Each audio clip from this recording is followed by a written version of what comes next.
Guys, welcome to The Disruptors, the show where we think bigger and break the molds. Today we've got somebody doing just that and thinking and learning a little bit bigger. Scott Young on the program. Scott, thanks for coming. Oh yeah, it's great to be here. So MIT in 4 years, that's a little bit of an overachiever deal. What's the deal? Yeah, so this was a project that I did back in 2011, and the idea for the project was basically I'd graduated from university, I'd studied business in school, so I'd actually had a degree in doing business, and I kind of had a little bit of regret about what I chose to study because I think a lot of us, maybe even some of the people listening here, you have ideas about what, going to college and what the school is going to do for you. And for me, my thought was, well, if I want to be an entrepreneur, if I want to have my own business, then the best thing to study would be business, right?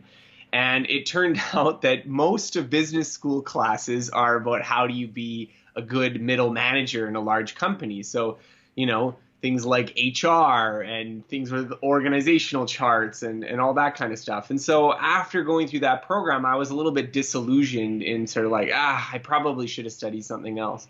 And the other thing that I had been interested in studying before when I was a freshman, when I was still choosing my major, was computer science. And now at this sort of juncture, which was now 8 years ago, I was thinking, well, I should have really studied that, like you actually get to make things, you can actually do something useful.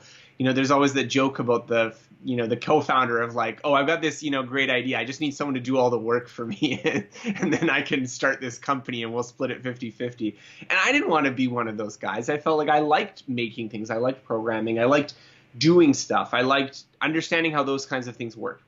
And so I was actually even at the time looking into, okay, what would it be like to go back to school? How much time would it take? How much money would it take? I was actually running through this sort of cost benefit analysis. But I think, as most people, if you've gone through one degree program, especially one where you kind of felt a little disillusioned at the end, you're not super keen on, great, let's extend this out another 4 years and take out student loans and live in a dorm room and, not make any money and that kind of thing.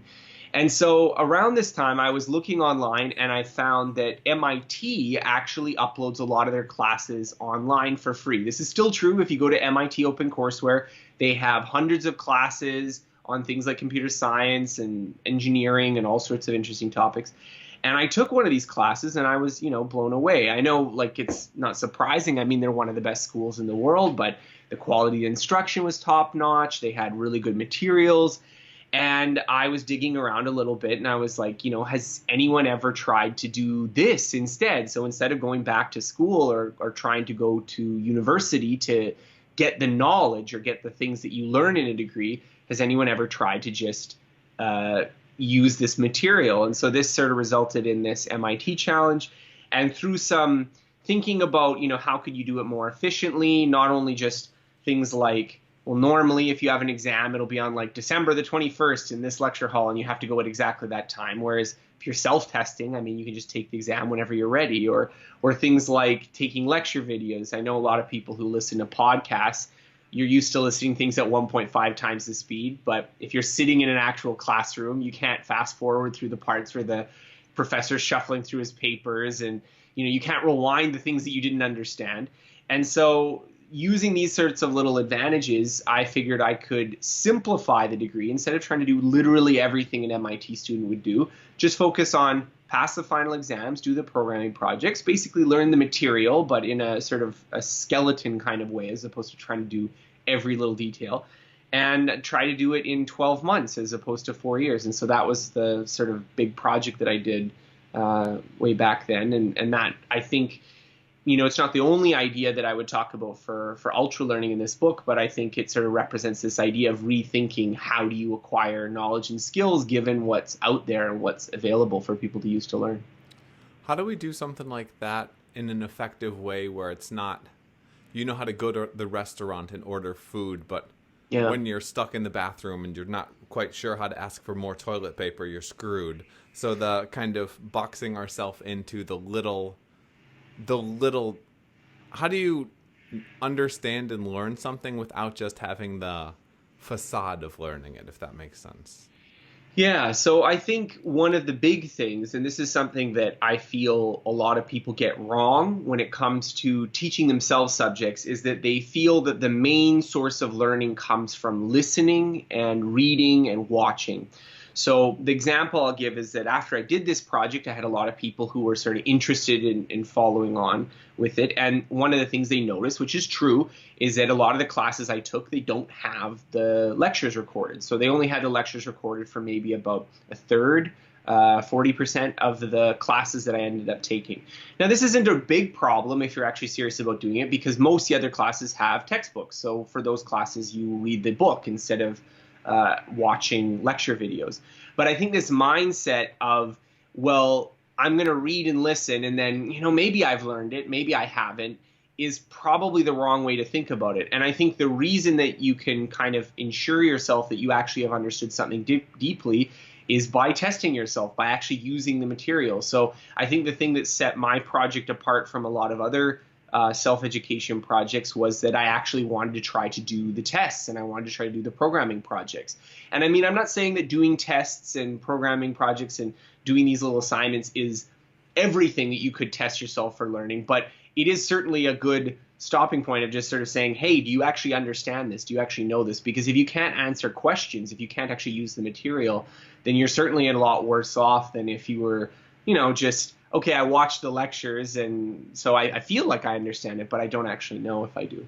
And to be fair, traditional students are only doing the homework and the exams anyways. It's not like they're proving their knowledge in any other way besides having these little check boxes, so to speak. True. And I think that, there are definitely weaknesses to the ways that we teach things in higher ed that kind of constrain how we use things. So we use things in kind of artificial context. So I think an even better strategy would be is if you were to learn something is to apply it to a project you really care about. And then in the case, if you can do the project or if you can do the thing you really care about, then that was the goal. So if your goal was to start a business or build a website or build a computer program, then you just do that. And then, that would be the test. That's the real world test. But at the same time, I think that even doing some kind of assignment, some kind of thing where you can get the answer wrong, I think that is very valuable. And I think a lot of people miss that when they're learning things, because I don't know what it is. There's something about the way we've been taught how learning works from a young age that we think it's mostly about sitting in the classroom and listening or, doing the reading assignment. And we don't realize that for a lot of skills, the majority of the learning is actually taking place while doing the homework, while actually trying to solve hard problems and stuff. And so if you don't ever have that testing yourself step, it's very easy to convince yourself that you've learned something you actually haven't. Well, yeah, let me teach you how to shoot a free throw, and we're going to do it from a book. Yeah, well, exactly, right. It's crazy. So the education system, we've talked about it a lot on the podcast. It's effed in a lot of ways. Mm-hmm. And I think what you've done kind of brings up a lot of those issues. How do we redesign the education system going forward? Because right now it's a factory for factory workers in a world that doesn't need factory workers or factories. Yeah, and you know what? I think there's been a lot of talk, because I've been following this. Again, my project when I did this, this was, again, 2011, so this was like 8-9 years ago. This was even before MOOCs had come out. So there was this big hype about MOOCs, massively open online courses, that, this is going to revolutionize colleges. Colleges are going to quickly fall out of fashion. And then it now seems like that hype was maybe a little bit overblown. And I feel like a lot of people drew the wrong lesson from that a lot of people drew the lesson, that's because you need the personalized instruction or you need this and that. And I think the problem is just that we didn't really fully appreciate what a lot of these institutions are doing. And what a lot of these institutions are doing is first and foremost credentialing. They're not really in the business of teaching. They're mostly in the business of, can you go and sit through this 4-year program and endure all of it? But the sort of paradox of that is that we also live in a society right now where we do actually need complicated skills, that we live in a world that's getting increasingly complicated. There's more and more technology being required, more and more skills being required. So you kind of live in this ecosystem where on the one hand, the credentialing function of universities has sort of remained strong, and it probably will continue to remain strong, even if they're not the most effective at teaching. But we also need skills. We also need to be good at things in order to do our jobs well and have successful careers. And so the model that I like and the way that I like to think about it is not that we need to reform education, not because I think that that's not good. Like, I think we probably should make changes to it, but just because I think there's so much inertia and these institutions are so old and there's so many different competing interests that I think true reform is going to be very difficult at that level. But I think we need more options. I think we need more than just, okay, well, you either go to school or you don't learn it. And I think that there have been other options bubbling up. Like, you know, there's been things like code schools, Lambda School, these sorts of educational alternatives, although for the most part, they've been fairly limited in terms of focusing on engineering and programming.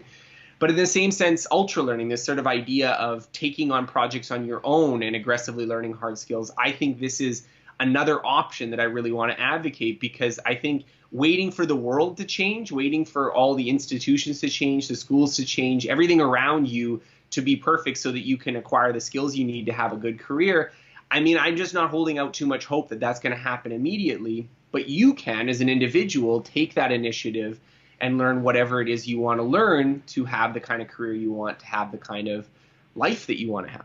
Let's play devil's advocate. Did the MOOCs fail because of the design of the MOOCs, because it was all online, or did they fail because people didn't have very much on the line? If you're putting nothing or $50 or something into completing a course, it's not surprising that you have incredibly low course completion rates, because people being people were evolved to be lazy. I think so. For me, part of my feeling is that the low course completion rates have widely been cited as the failure of the MOOCs, but I think that's a little bit of a misunderstanding of it, because, again, like you're saying, if your goal was just to maximize the percentage of people who complete the course, then obviously make more filters to people going in the course. I mean, this is the Harvard, MIT, this is the Ivy League model. If you restrict the people entering the classroom down to just a trickle of only the most best serious people, then yeah, of course you can get really diligent students out of it. But I think that was the opposite of what these things were supposed to be for. They were supposed to be massively open. They were supposed to be available to, you know, not only some rich kid who's studying in some prep school, but also someone who, you know, maybe doesn't have access to any of those other alternatives. And so for me, I think that measurement, that metric is part of the problem, is that instead of looking at, you know, the course percentage completion rate, I would be looking at, you know, what are the extra people that have gone through this and actually performed.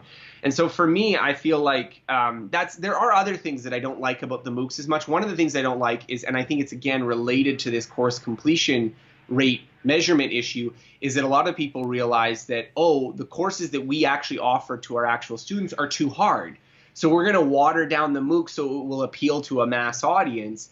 And then as a result, you end up getting a thing that, well, it's not really an effective substitute for getting that education. And it just becomes a little bit more of an entertainment thing, in which case, if it's just entertainment, you know, just watch some educational YouTube videos. I don't really see the purpose of having a course for it. So, for example, like I did the MIT challenge, and this was sort of based on an idea of having some sort of comparison or equivalence to what an MIT student would actually learn. And this was possible because MIT puts their actual course material. So I did the same assignments and same exams that MIT students actually do. Now, surprise, surprise, these are actually a lot harder than a lot of the MOOCs. So if you take the same class as a MOOC, it'll be much, much easier than the one that Stanford or Harvard teaches. And I think this is probably to the detriment of the actual classes, because you're giving kind of a watered down version that, well, yeah, of course, if you make the test a lot easier, more people will pass it. But will people really learn the skills that you wanted them to have? I don't know.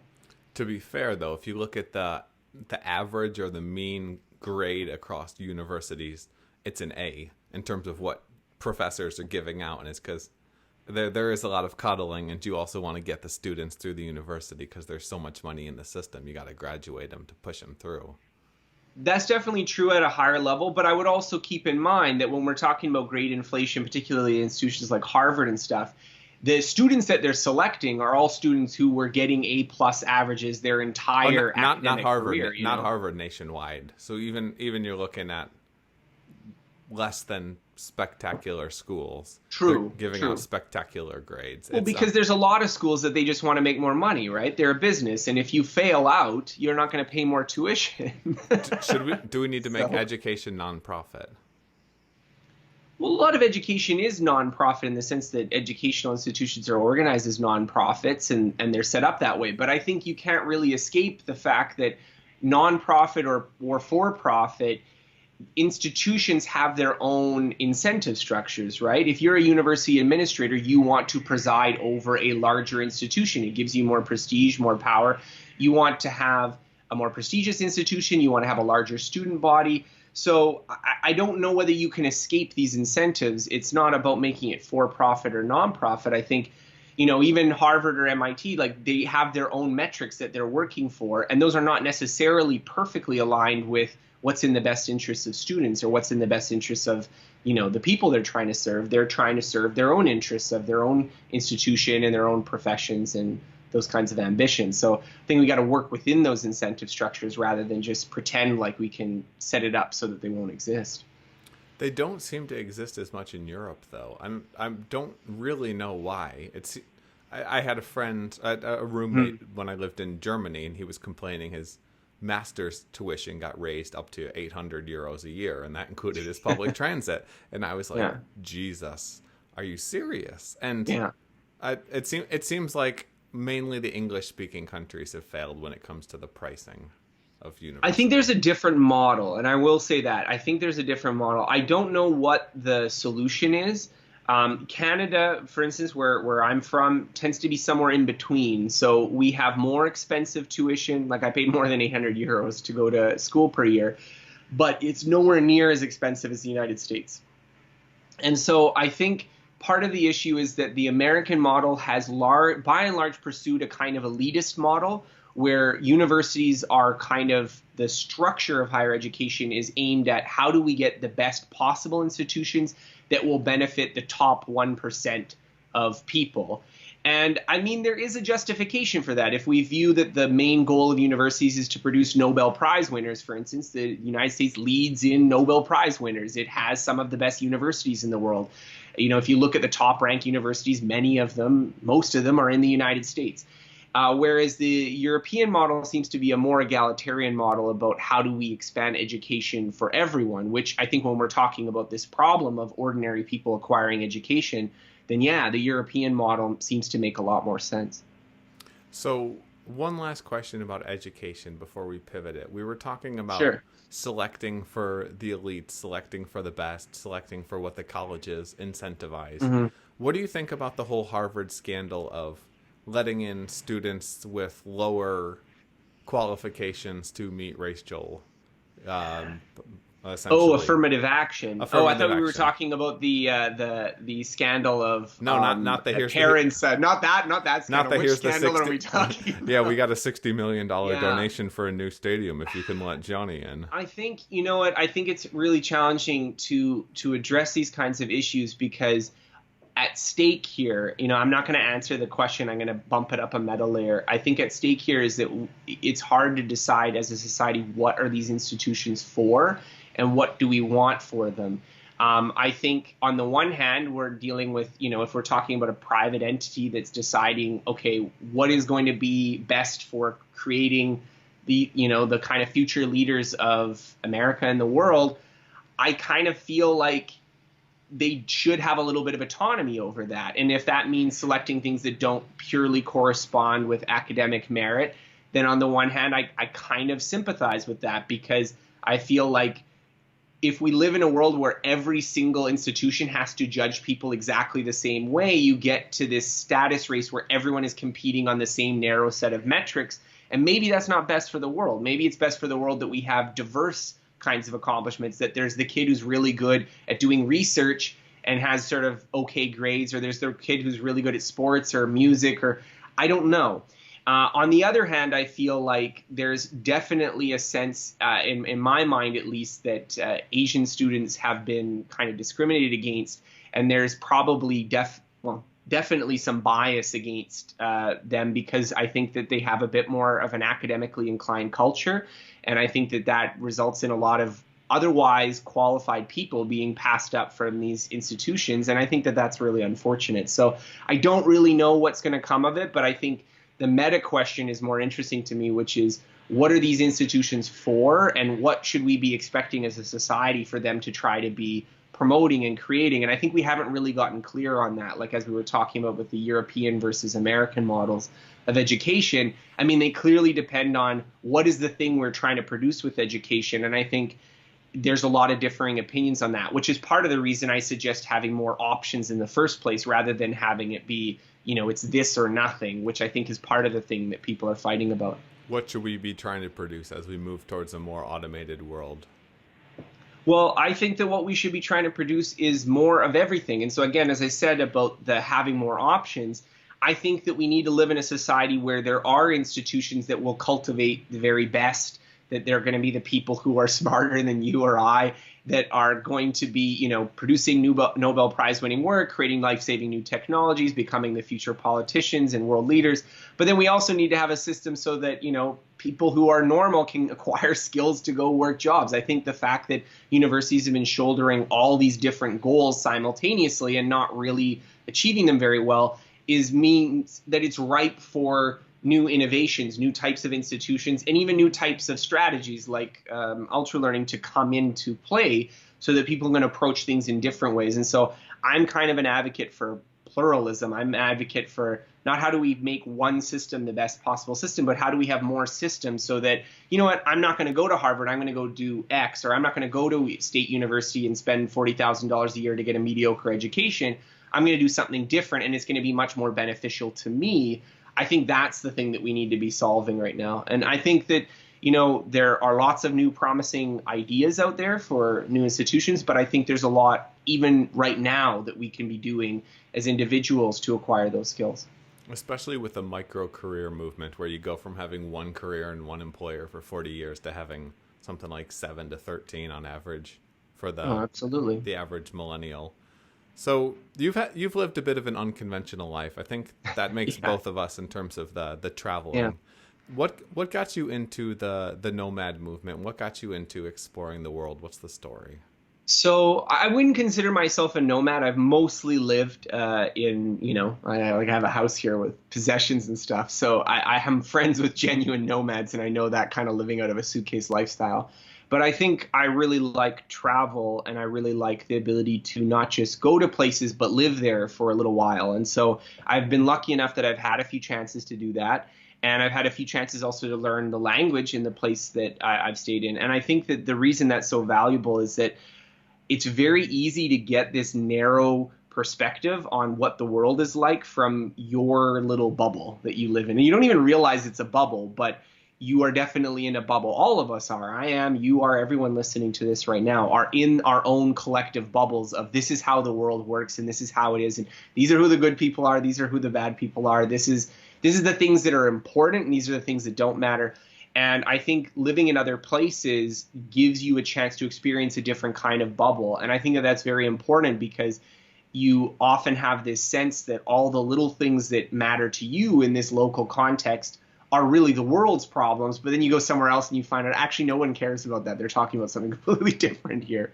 And we have that on a local level, and we have it on a filter bubble in terms of what you're seeing on social media and news. How do we deal with that? Because it's becoming increasingly political and polarized. Well, I think, again, part of that is you want to cultivate diverse contacts with people. You want to cultivate diverse types of friendships. I know a lot of people that like all of their friends are all the same. They all do the same thing. They all support the same political parties. They all have the same beliefs and attitudes about things.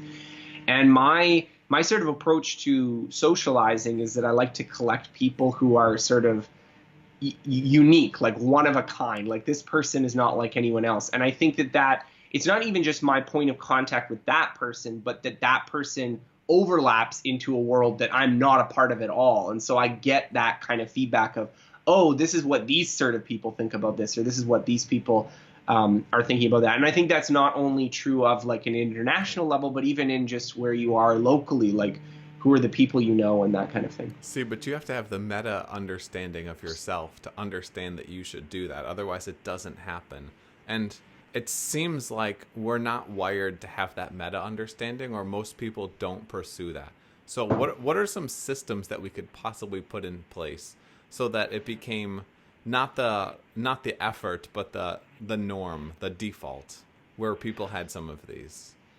Oh, well, I think this is one of the things that I feel really strongly about is that people by and large, uh, if you tell them, okay, you really should be doing this, that doesn't work, So we could talk about, well, even talk about a simpler thing that there's an obesity crisis going on in North America, well, and in the world. And it's easy to look at that and say, oh, well, you shouldn't eat so much junk food or eat out so much and you should eat healthy. And like, we should know that. But at the same time, I don't think that any of that nutritional advice, any of the things that we've been spouting off kind of preaching has had any effect at all on this crisis. And I think the reason why is just that we have hardwired instincts about what we want to do for eating, and those are going to override it. However, I'm more optimistic about, as an individual, what choices you can make for yourself. And so I think when we're talking about how can we change the world, I think the right way to think is how can I change my own behavior and how can I change how I think about these things. And so this is sort of a big part of my philosophy when I'm focusing on, we're talking about education and we're talking about these big system-wide level events. And my feeling is that the right way to think about this is how do I approach my own personal education? How do I approach my own way of getting informed? And when we're talking about your social life and you're getting outside the bubbles, how do I do that for myself? Because if you can't solve the problem for yourself, it's not possible at all to solve it for anyone else. And so I think that focusing on that individual point of view is just that's sort of a large part of my own message, because I think everyone wants to jump to how can we change all these other people who are doing it wrong and not point the sort of the lens inward and say, okay, how can I align myself to these things that I claim that I believe in? Oh yeah, I would definitely agree. I'm definitely guilty of this. We're all definitely guilty of this. It's also it also seems so doable though. Like what if we just increase the taxes on sugar, on soda? We just put the little incentives in, because it feels like we need some of those incentive shifts, at least with the advertising models that we have today.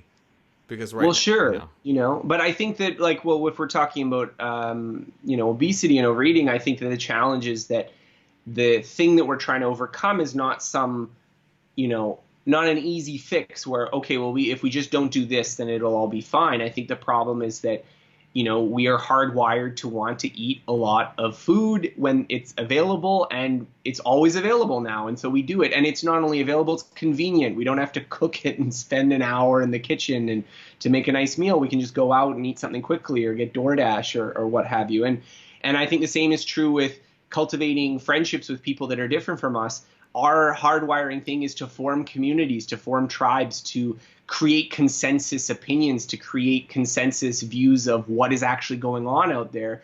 And we're very sort of resistant at a base level to have people that, say things that we wildly disagree with can persist in our social circles. And so I think that it's difficult to do that. And I think that, how do you engineer that at a societal level? I don't know how you do that, but I think that if you can focus on how do you do it at a personal level, that would be the place to start, definitely. Because if you have a diverse social circle, if you are able to do that, I think then you're now in a position where you can start speaking about, okay, other people might want to do this. If you can explain the benefits, how do they do that? That's a little wisdom nugget right there that I think we should take a second to focus on. Now, productivity and purpose. Mm-hmm. How do you look at and define productivity, purpose, happiness? I know you write a lot about these topics and about helping people find them. So it's really interesting because there's a kind of a way I think productivity is often seen. Even just the word, when you say productivity and you feel it, there's a kind of a mental image that gets conjured of just being really busy, like you're waking up at 6 a.m. and you're just doing lots of stuff and all the to-do list items are getting checked off, and you're not wasting any time. You're not watching any television. You're not doing anything that's not, purposeful and useful. And I think that there's some value in this kind of sense of productivity, but I don't think it's the most important one. The way I feel productivity is about how do you organize your life in such a way that you are doing more of the things that you actually value. And I think this leads to a question of, well, what are the things you actually value? What are the things that you genuinely want to have more of in your life? And I think for most of us, if we really thought about it, what we don't want for our life is just for it to be more and more work. What we want it to be is to not only, get our work done, but we want to get it done in a way that's less stressful. We want to actually make creative accomplishments. We want to feel like we're progressing in our careers. But then at the same time, we want to also have time to watch that Netflix show. We want to be able to watch that, new Avengers movie and talk about it with our friends. We want to be able to sleep in on a weekend. And so for me, I think that that's what productivity is really about, is about cultivating the ability to have those moments and have that time off and have that ability to pursue the other things that you really care about. And I think when you tune yourself to that view of productivity, then I don't think it feels as burdensome. It doesn't feel as much as like, oh, I really should be more productive, because that feeling that you have of I should really be more productive is more about saying I should really stop doing all these other things I like so that I can do more work. Whereas what it should really be about is how do I do my work in a way that I do have space for the other things that I actually care about. I would totally agree. I think it's analogous to why GDP is such a bad such a bad symbol to build towards, because you can always make it bigger by working harder and throwing out more stuff. But that's not necessarily what you want. If you can have the GDP stay the same and the hours of work go down, then that's pretty solid productivity too. Yeah, absolutely. Or having vacations, or even just doing more meaningful work. I think a lot of us, when we think about what we do on a day-to-day basis, the reason that we don't want to spend all our time working is because we don't derive a lot of meaning from a lot of the activities we do. And so even if we could just make the work we do feel more personally meaningful, meaning something that, I'm really glad that I'm doing this every day, that itself is a win. And that's a different notion of productivity than just doing more tasks, executing more stuff. It's also about how do you dial into doing things that really matter to you and you think will really make an impact, and things you're going to be proud of, 10, 20 years from now, and not just stuff that's going to check off to-do lists for someone else.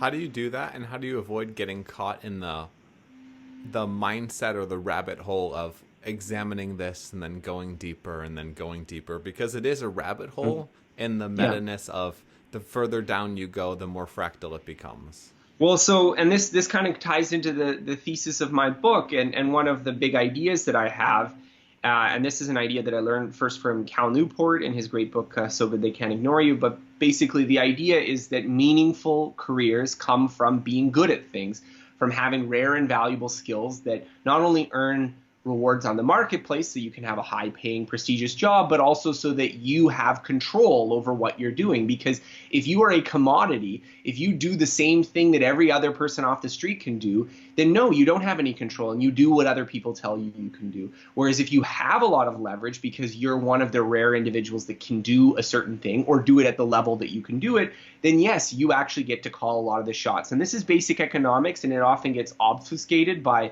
these ideas about, following your passion, or you need to just take risks and do things like that. It's more about overcoming mediocrity, not about overcoming your fears. It's more about how do you become really good at something.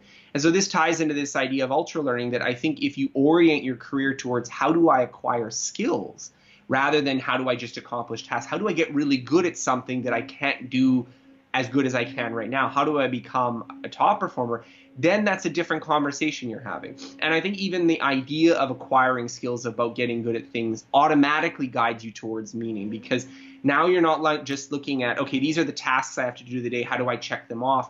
But how do I become better at this than I was before? Either I can do it more efficiently, I can deliver greater results for my clients, for my employer, or maybe I can do something that no one's ever thought of before, that, everyone's doing the system in this way, and I found an escape hatch or something else that I can work on. And so I think that the attitude of learning and really, embedding that in how you think about your work is so important. Absolutely. What is the one technology or trend you would say you're most excited about today, and why? Oh, I think the trend that I'm most excited about, which is not really a technology trend, because I am interested in technology, but I think that technology tends to be a lot of hype. So the things that they're probably going to be important trends, but maybe not quite as big as all the, blaring headlines are making about, let's say, artificial intelligence or self-driving cars or whatnot. But I think one of the biggest trends that has been happening for a while, and I think is going to continue to happen, and I think it's going to be a very positive force for the world, is a lot of middle-income countries suddenly becoming developed countries. And this is often framed as a negative for people in North America because we have a zero-sum mindset. We have this idea someone else is getting better, So we're losing influence. And maybe that's true on a geopolitical front, that, people who are politicians or DC think tanks are worried about China becoming bigger or India becoming bigger. But from a commercial perspective, or from a perspective of someone who produces and makes things, the fact that there are many, many more people in the world who can buy your products is a huge thing. That's a huge win for whatever you're doing in the world. And the fact that there's a lot of countries that are becoming richer and having more income and having more access to the internet and things like that is also a good thing. And so I really think this is a very positive trend, because the bigger the pie is, the more that there are people who are participating in things. That's not only going to elevate the market size so that you can reach more people with the work that you're doing, but it's also going to increase the caliber, because now things that were maybe not viable when it was only selling to Americans can now be viable if being sold to the entire world. So I think we're going to see a lot of innovation being driven from that being driven from the fact that, if you expand the market 10 times, suddenly a lot more companies that didn't exist before can suddenly pop into existence. And sometimes it takes two different Einsteins from two different places to create something truly magical. It's incredible. Absolutely. Yeah, it's incredible where the world is headed. I want to jump into the lightning round now. How's that sound? That's great. Let's jump back to the interview itself now. So we brought up biotech. Sure. We brought up biotech a little bit. Yeah. You're kind of fashioning your career like a little bit into a Tim Ferriss type mold. Where do you see yourself headed? I would like to continue writing. Honestly, writing was something that was even a little bit of a side choice for me in the beginning, that I was sort of, I wanted to have an online business, and writing was kind of a way of doing that. So it was picked sort of, not like I'm going to be some writer. Whereas I really like writing, and I think writing is very powerful, not only for persuading people, but also for really, I think it's one of the more powerful tools for impacting people with ideas. But I think the converse of that is that there's a lot of people doing a lot of writing and not a lot of kind of the deep thinking to create a really good writing. And so I don't claim to be, the deepest of thinkers. There's a lot of people who think a lot. Their ratio of thinking to writing is a lot better than mine. But I think one of the things that I'm also really striving for, and this kind of goes into the ideas of my book, is to really become a lot more knowledgeable about a lot of topics that I do write about, because I think even now I've spent a lot of time trying to keep up to date and learn as many things, and I'm still aware of how many gaps there are in my own knowledge that prevents me from really synthesizing ideas that, should be obvious, or things that I should, this is really the right take or the right point to make about this, but I can't make it because I don't have enough of the knowledge to work on it. So writing would be an important factor, but I would strive, if possible, to be the kind of writer who I'm spending a lot more of my time reading and thinking and really learning fields that are not, immediately I'm going to write an article or a book about this, but are going to be helpful because they're going to form the background substrate for all the other ideas that I'm going to have. Yeah, it's tough. You've got to have that balance, because if it is pure thinker, it's also kind of worthless for the society because no one finds out. And I think that there's also a lack of feedback, a lack of connection to the real world. So I think that the more thinking you do, the more you can go off in a tangent that, it's personally interesting, but it detaches from reality. And so I think you need to have that concrete, not only a dialogue with other people. I do think that the best thinking we do is in dialogue with people, not just privately on your own, but also I think with some kind of, if it could be said, some kind of market test, some kind of, you're producing something that other people have kind of a vote on, of like whether or not they think this is useful or helpful or interesting or true. And I think that that's the kind of work that I want to do. So it's not merely a thinking as a purely, ivory tower off from the world kind of exercise, but also, like you're making things, you're doing little experiments. And so I think my career kind of up to this point has been doing a lot of those kind of projects that, doing a big public project like the MIT Challenge in a way that not only is for my own betterment, but also in a way that I can refine my own thoughts on education and learning and this kind of stuff, because I'm doing it in a way that creates dialogue and creates, people saying, well, I think this about this or think that about that. I think that's a lot better than if I just do these things and, keep it completely private and don't tell anyone. Yeah, you got a BS meter. Isolation breeds insanity. You got to have something happening. So where are you at in terms of, you seem to be big on hacking learning, hacking mental states. What about in terms of biohacking, hacking the body? So I'm actually, so weirdly enough, I'm somewhat pessimistic about, well, I don't want to say biohacking as an entire discipline, because obviously I do believe that our bodies and our minds are fundamentally biological. So, at a certain sense, that's sort of a tacit admission that biologically hacking things should be able to improve performance. And I think in the long term picture, I think we don't even really fully appreciate how profound that kind of change can be. Like, one of the things that just amazes me as a fact about our biology is that a lot of evolutionary biologists believe that the human brain is mostly constrained by the size of head that can be pushed through a woman's birth canal. If it becomes larger, then the hips have to get too large so that you can't have upright walking. And so our heads are kind of probably stopped growing at a certain point just because they couldn't get physically larger. Now, obviously, that's a kind of weird physical constraint. So if there was some technology that could just make the brain in its current design, 3 or 4 times as complex, like, that would be insane. It's hard to imagine what kind of impacts it would have on society if, you could just take neurons that fire at 100 times per second and make them fire 100,000 times per second. Like, if you get these kinds of constraints lifted through some way, I think that there's profound impacts that could happen at the human level. But then again, when I look at how most biohacking is discussed today, I'm not really that optimistic about what's kind of currently out there. I know a lot of people are very into nootropics or sort of taking kind of drugs that are supposed to enhance thinking. And I was actually even having a conversation with a guy recently through email where I was saying, kind of articulating my view that I don't think my sort of prior belief is that probably won't work very well, that it's probably not very easy to just make sustainably large improvements to cognition by just adding a drug to the system, because of just how the brain sort of should work architecturally. It would be very unusual if just turning one dial of one single kind of chemical reaction in the brain suddenly made us 10 times smarter.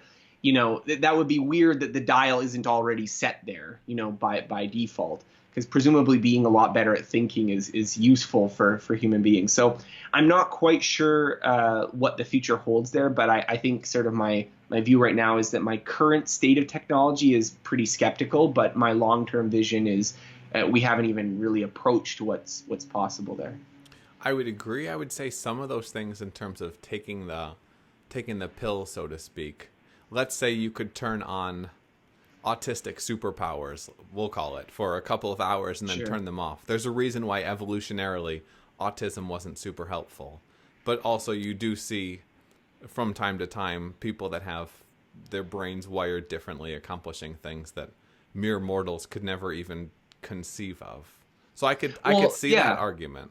I could see an argument for pushing it into kind of a more consistently pushing your mind into a kind of global state that is within the ranges of normal cognition, but that is difficult to sustain or difficult to enter into normally.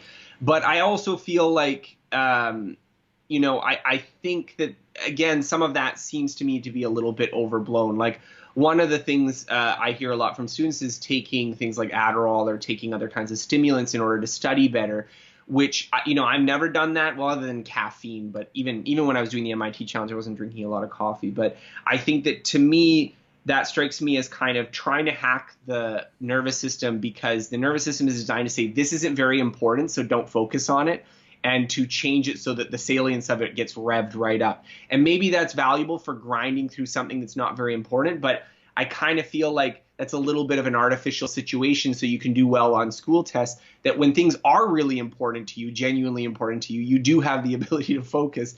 And so it's a little bit more like, I have no natural interest or motivation to learn this boring subject, so here's how I can hack my brain chemistry to temporarily increase my focus. But if you were building some startup that's going to build some life-saving technology, I tend to think that focus would be easier in these kinds of domains, or thinking through those ideas are more useful. So to create actual human achievement, human accomplishment, I'm somewhat doubtful that that's going to be able to fix those situations, although maybe drugs and things like that can help with some of these corner cases.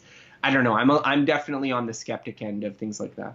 If you've got to duct tape your body together for it to perform, eventually the duct tape's going to tear. Yeah, I mean, it's a little bit like sometimes you sprain your ankle and you need a cast, but I wouldn't say that putting a cast on most people is necessarily the way that we can improve our overall running speed. Like it's probably a little bit more like that. That's my analogy, at least. And if you keep running on the cast with a broken ankle, you're going to be in a bad place. Yeah. Eventually you need the cast at all, and even just to function, right? Mm-hmm. What should I have asked you about that I didn't? I don't know. This has been a fun conversation. We've talked about a lot of things that I haven't normally been asked, so this has been really enjoyable for me, at least. That's always our goal, to be creative, push people beyond the boundaries, and then hopefully listeners also get a little exploration as well. I got one last question for you, Scott, before you tell people where to find you and all the good wrap-up stuff, and that is, if you had one thing to leave people with today, a quote, a call to action, it can be anything, what would it be and why? Well, I know we didn't really talk so much about all the details in my book, but I would say that my main call to action is kind of the idea that I put forth in this book, which is that orienting your life around learning, if you orient your life around acquiring hard skills, not just learning from books, not just like acquiring a lot of book knowledge, but really becoming better at things, new skills, things that you don't know how to do right now. If you set that up as one of the core central missions in your life, you will achieve great results not only in your professional life, but in your personal life. And so much of my life has been oriented around that goal, and not only having that goal, but knowing how to do it, which I talk about a lot in my book. But I think that if more people would view success in their life as being fundamentally a learning project, they would have a lot better results than if they view it just as a matter of character or willpower, discipline or grind or hustle or all the other metaphors that are out there right now.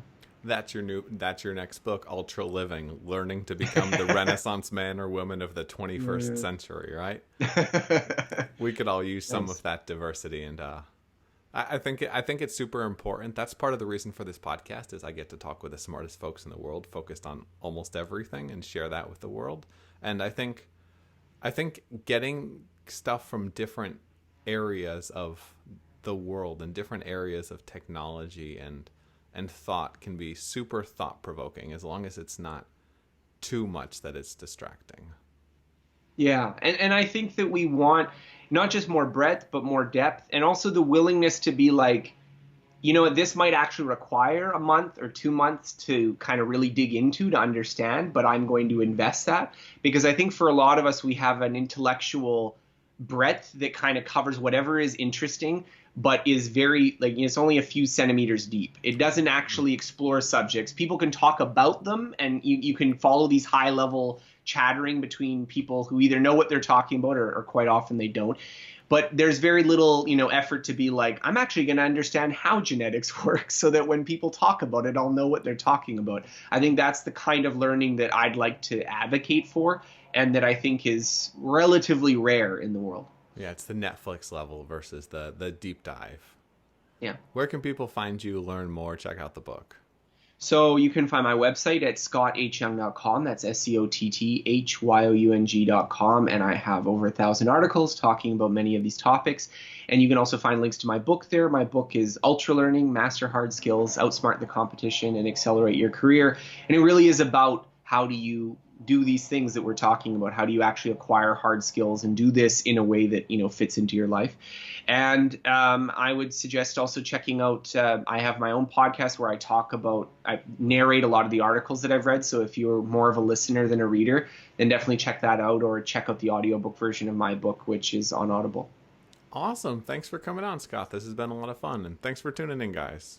Yeah. Thanks for having me. It's been great. And if you're listening to this and run an awesome business and you want to reach the most interesting folks in the world, then feel free to reach out. Matt at disruptors.fm. We're looking for a couple of select advertisers if we can get behind the products and support them. And until next time, go make something happen, think big, keep learning, and keep doing. Cheers.